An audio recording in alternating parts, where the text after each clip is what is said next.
Bulog Chapter 208 dengan judul 100%. Editor mengatakan baginya untuk membuktikan nilai sejatinya sebagai seorang striker.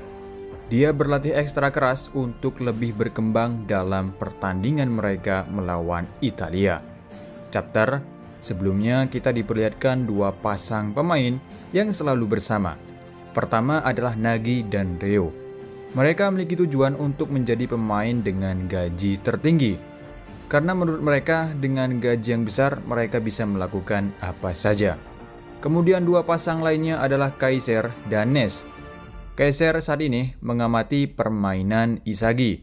Di sini terungkap tujuan Kaiser mengikuti Liga Neo Egois. Dia ingin menaikkan nilai pasar pada dirinya untuk menjadi lebih baik, agar ada klub baru atau klub besar yang menawarkan kontrak kepadanya. Dia ingin meninggalkan klub Bastard Munchen. Menurutnya, selama dirinya berada di Bastard Munchen, dia tidak akan populer karena Bastard Munchen saat ini adalah milik Noah. Dia tidak ingin berada di bayang-bayang Noel Noah. Oleh karena itu, dia ingin meninggalkan klub tersebut dengan Inzaghi yang terkenal sekarang. Dia ingin melahap Inzaghi karena jika dia bisa mengalahkan Inzaghi maka dia akan menjadi sorotan dunia selanjutnya. Chapter kali ini dimulai di ruang pelatihan Bastard Munchen. Terlihat Inzaghi bersama Raichi dan Igaguri sedang melakukan latihan lari antar jemput. Ini untuk meningkatkan stamina mereka dan kekuatan pada tubuh mereka dalam mengontrol kekuatan mereka. Terlihat Igaguri sudah tidak bisa mengikuti latihan yang begitu intens, sehingga dia berjatuh dan hanyalah Inzaghi dan Raichi yang terus berlari selama 20 putaran. Selanjutnya adalah One Touch Pass Training bersama Corona atau disebut umpan 1-2. Dengan latihan ini mereka bisa meningkatkan kerjasama dalam permainan dan meningkatkan akurasi passing mereka. Corona mengatakan agar mereka meningkatkan tempo melawan rintangan. Inzaghi agak mengacaukan yang terakhir. Jadi dia minta maaf kepada Corona, tapi Corona bilang tempo mereka bagus. Jadi mereka harus melakukannya lagi. Kemudian latihan bergerak tanpa bola dengan Hiyori sebagai rekan setim Inzaghi melawan Kiora dan Yukimiya. Hiyori mempertahankan bola dari Kiora lalu mengopernya melintasi lapangan ke Inzaghi. Inzaghi berhasil menguasai bola sebelum Yukimiya. Lalu dia mencetak gol. Yukimiya berkata, tembakan yang bagus. Kau membuatku pergantian itu luar biasa. Inzaghi mengatakan, baiklah. Corona berkata, kau semakin baik.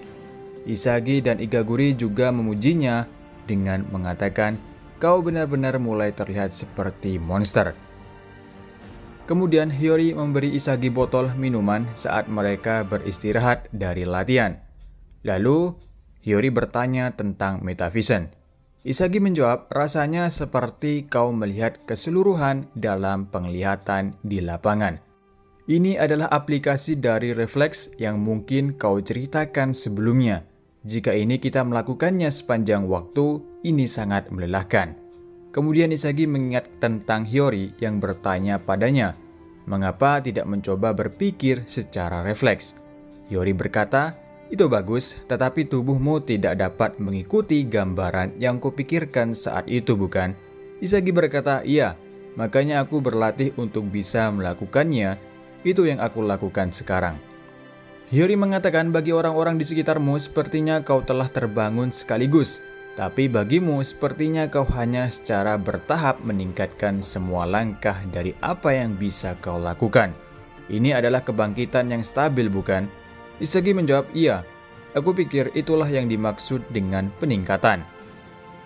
Hiyori mengatakan, tapi di pertandingan itu, Inzaghi, prediksi dan gerakanmu sangat bagus, sehingga dari luar sepertinya kau memanipulasi semua orang di lapangan. Inzaghi memasang wajah sedikit terkejut. Hiyori berkata, persis seperti itu jika mentalitas pribadimu terekspos pada rasa menjadi protagonis, maka kau pasti terlihat seperti dewa atau penguasa bagi Yukimiya, bukan? Inzaghi mengatakan manipulasi Dalam hati Isagi mengatakan, apa mungkinkah ini kesan yang sama dengan Rin saat kita pertama kali bertarung?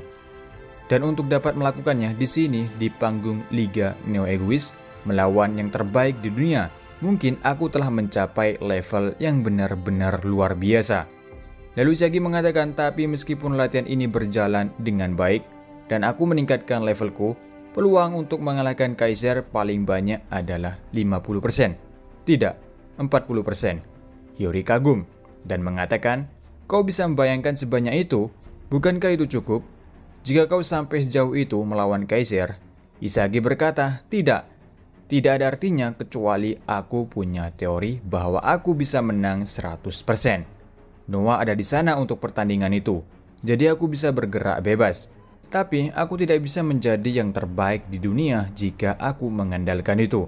Bahkan jika aku bermain sempurna menggunakan Metavision dan rasa menjadi protagonis sesuatu masih kurang bagiku untuk mendapatkan skor 100%. Terlihat Raichi dan Igaguri masih berlatih di belakang. Raichi semakin kesal karena Igaguri berlatih hanya untuk sengaja melakukan pelanggaran atau disebut diving. Raichi berkata, kau yang melakukannya, Biksu. Igaguri mengatakan, panggil aku licik.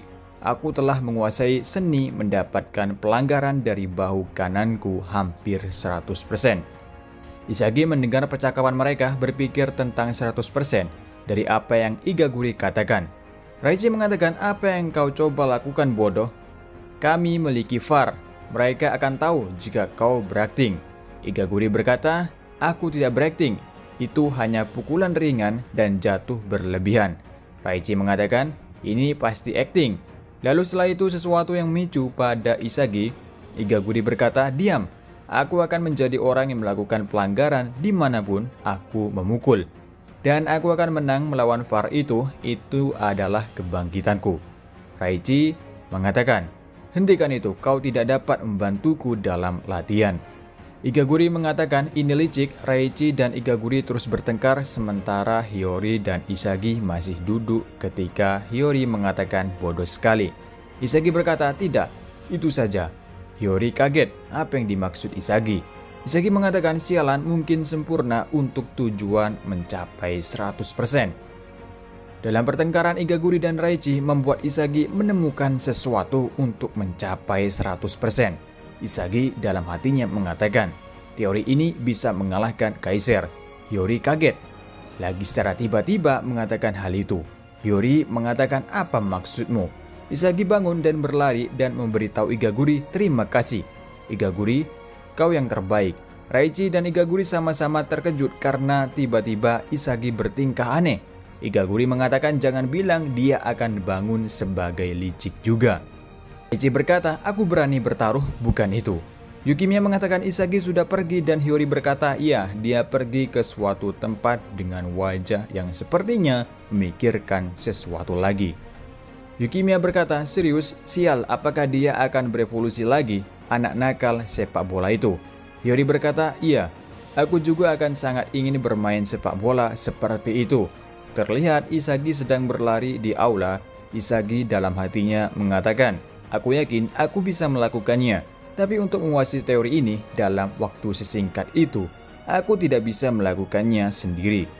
Dia satu-satunya yang memegang petunjuk untuk bagian baru yang kutemukan ini. Isagi mampir di pintu tempat Kunigami berlatih beban. Isagi berkata, yo manusia berotot, pinjamkan aku kemampuanmu. Dalam sekejap, dia yakin rumus untuk evolusi pamungkas dia selangkah lebih dekat dengan 100%-nya. Bersambung di bab berikutnya, yaitu Vicious Ubers. Jadi chapter kali ini kita melihat Isagi sedang berlatih bersama teman-temannya. Di sini Isagi menganggap mengalahkan Kaiser hanyalah 40%. Padahal menurut Hiyori itu sangat luar biasa, tapi bagi Isagi itu masih bukan apa-apa. Karena di pertandingan sebelumnya dirinya dibantu langsung oleh Noel Noah. Jadi dia masih membuktikan sesuatu atau membutuhkan sesuatu yang bisa mengalahkan Kaiser dengan 100% untuk dirinya sendiri. Ketika Igaguri dan Raichi sedang berdebat mengenai pelanggaran yang dilakukan Igaguri, tiba-tiba di benak Isagi muncul sesuatu. suatu pecahan yang dia butuhkan untuk mengalahkan Kaiser. Ini masih belum mengetahui apa yang ditemukan Isagi dari pertengkaran Igaguri dan Ryuji. Igaguri di sini sepertinya melakukan diving ketika dia berlatih dengan Raichi, tapi Isagi dalam diving Igaguri itu dia menemukan sesuatu. Dengan begitu dia langsung berlari ke tempat latihan Kunigami. Dan di sini Isagi ingin mempelajari kemampuan dari Kunigami. Kemungkinan dia ingin melatih fisik dia seperti Kunigami atau teknik tendangan Kunigami yang menggunakan kaki kiri. Kita tunggu next chapter. Di chapter selanjutnya pertandingan akan dimulai yang akan menghadapi Hubers. Dan sampai di sini dulu untuk review manga Blue Lock. Sampai ketemu lagi di review manga selanjutnya, dan terima kasih untuk kalian yang sudah setia nonton di channel ini. Jangan lupa like-nya, dan sampai ketemu lagi dan sampai jumpa.